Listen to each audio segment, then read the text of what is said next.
hardan gəldin, yenə düşdün yadıma.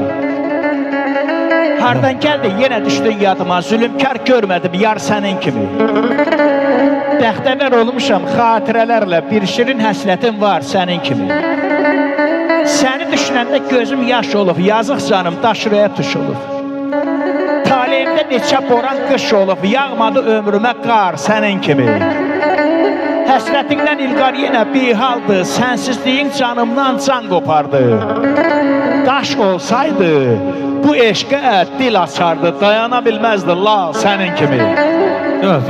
Buyursun Kemalettin müəllim, bütün ansambl eşq olsun, mübarək öztüyünüz.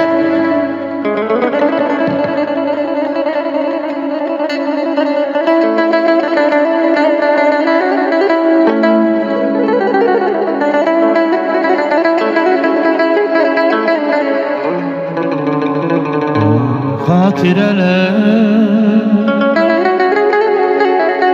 hatireler,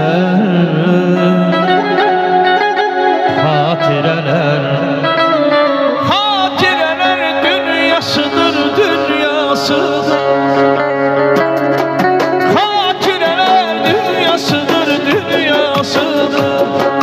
Hatireler dünyasıdır, dünyasıdır.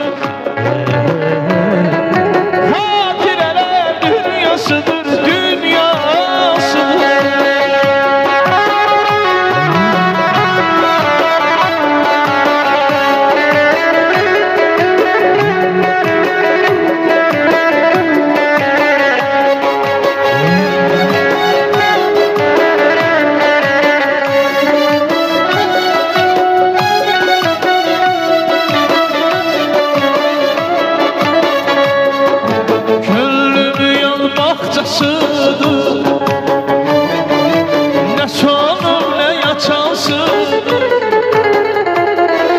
gönlüm yanmakçasıdır. Ne solum ne yaçansın,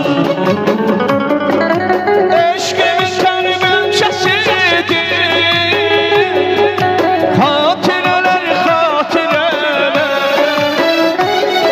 sevgimin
bir sevdadır gelme